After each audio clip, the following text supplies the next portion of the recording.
antara lain memberikan pengecualian terhadap ayat yang sifatnya umum tadi. Sehingga kesimpulan akhirnya apa? Semua anak berhak mendapat warisan kecuali anak yang membunuh orang tua. Bisa dipahami? Ayat Al-Quran An-Nisa ayat 11 memberikan keterangan yang sifatnya umum. Semua anak tanpa terkecuali wajib dapat warisan. Berhak dapat warisan. Itu An-Nisa ayat 11. Sifatnya umum. Tetapi kemudian ternyata ada hadis yang memberikan ketentuan khusus atau memberikan pengecualian terhadap ketentuan umum ayat tadi, yaitu la yarisul qatil al-maqtul, anak yang membunuh orang tuanya tidak berhak menerima warisan dari orang tua yang dibunuhnya tadi. Ini memberikan pengecualian toh? Dia memberikan pengecualian terhadap An-Nisa ayat. Sehingga kesimpulan akhirnya apa? Setiap anak berhak menerima warisan kecuali anak yang membunuh orang tua. Ini contoh fungsi hadis takhsisul am, mengkhususkan ketentuan umum dalam Al-Quran. Bisa dipahami? Ini nggak boleh kalau ada anak di bapak gue ini hartanya banyak yang dibunuh buat daftar tangan. Oh, hartanya banyak, kebunnya luas, ternaknya beribu, mobilnya banyak, rumahnya bertingkat, uangnya berlipat-lipat, tapi nggak mati-mati. Kapan dia dapat hartanya? Bunuh aja biar dapat warisan cepat.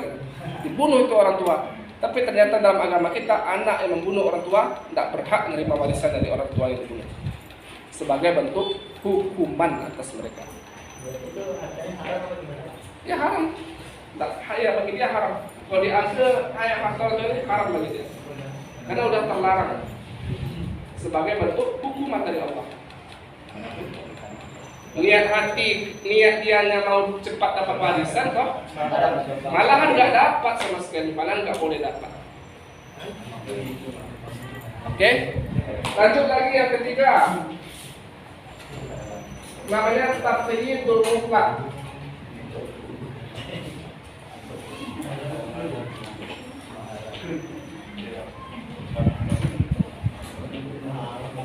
Halo. Yang ketiga namanya taqyidul mutlaq. Apa itu taqyidul mutlaq? Fungsi hadis taqyidul mutlaq. Hadis membatasi ketentuan ayat Al-Quran yang sifatnya mutlak. Taqyidul mutlaq. Hadis membatasi ketentuan ayat Al-Quran yang sifatnya mutlak. Nanti saya jelaskan apa maksud mutlak. Saya jelaskan nanti. Oke, saya ulangi, taqyidul mutlaq adalah fungsi hadis juga. Maksudnya apa? Hadis membatasi ketentuan ayat Al-Quran yang sifatnya mutlak. Mutlak itu maksudnya mencakup semua bagiannya. Dia mirip-mirip dengan am, tapi itu beda. Dia mirip tapi beda. Kembar tapi tak serupa. Halo? Mutlak itu lafaz yang mencakup semua bagiannya. Mutlak itu mencakup semua bagiannya. Tangan, lafaz tangan ini mutlak. Tangan tok ya, tangan itu lafaz mutlak. Maka dia mencakup seluruh bagian tangan. Mana yang tangan? Yang mana yang tangan itu? Dari ya dari sini sampai sini itu yang tangan. Oke, saya ulangi. Tangan itu lafaz mutlak, berarti dia mencakup semua bagiannya. Disebut tangan berarti mencakup semuanya, mulai dari sini sampai atas. Tangan. Ya toh? Sepakat? Saya nggak sepakat Pak, tangan itu cuma sini doang kok Pak. Ada yang gitu? Semuanya sepakat ya? Oke, itu udah sepakat ya. Semua umat manusia sepakat tangan itu dari sini ke sini ya. Maka lafaz tangan itu lafaz yang mutlak. Langsung ke contoh aja ya. Contohnya surah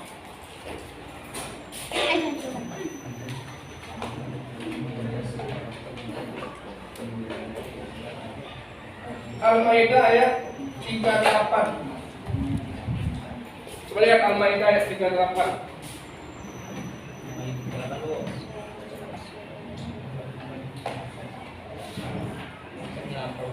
Ayo, Al-Maidah ayat 38 apa bunyinya? Ada udah ketemu? Apa bunyinya?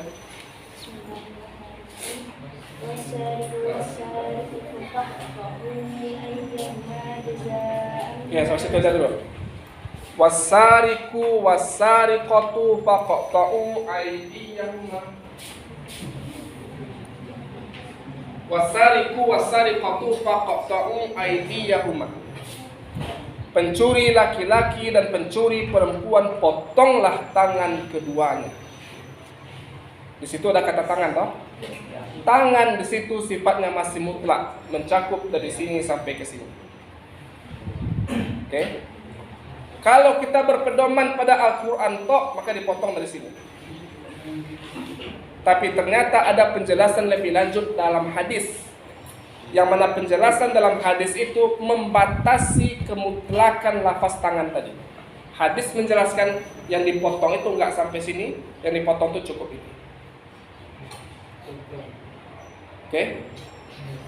Jadi hadis memberikan keterangan lebih lanjut, dan keterangan hadis itu membatasi kemutlakan lafaz tangan pada ayat tadi. Kata hadis yang dipotong itu cukup dari pergelangan ini. Cukup dari pergelangan. Sehingga kesimpulan akhirnya yang dipotong itu adalah dari sini, bukan dari. Bisa dipahami? Saya ulangi, lafaz mutlak itu maksudnya lafaz yang mencakup semua bagiannya.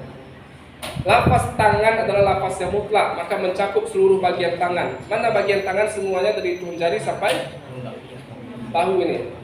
Oke? Ayat Al-Quran wasariku wasariqatu faqta'u aydiyahuma. Pencuri laki-laki, pencuri perempuan, potonglah tangan keduanya. Tangan di situ lafaz yang mutlak, maka yang dipotong itu kalau kita pedomani ayat itu saja, yang dipotong itu dari sini. Tapi ternyata ada keterangan lebih lanjut dalam hadis, yang mana keterangan dalam hadis itu membatasi kemutlakan ayat tadi, memberikan pembatasan terhadap lafaz tangan tadi, yang mengatakan bahwa yang dipotong itu enggak semuanya cukup dari sini. Sehingga kesimpulan akhirnya yang dipotong itu hanya dari bisa dipahami?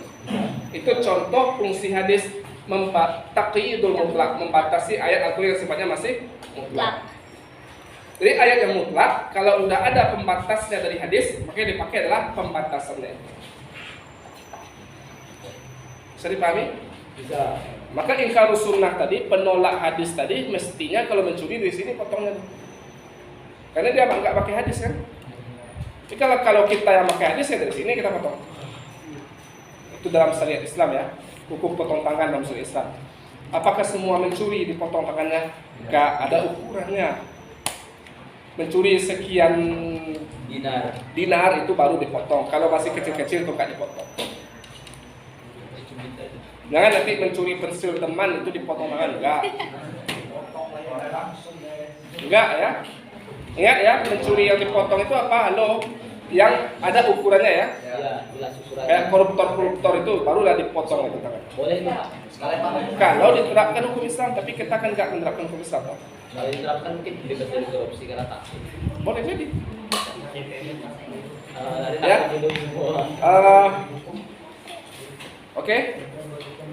Jadi kalau nyuri ayam itu nggak sampai gitu. Mencuri pena teman nggak.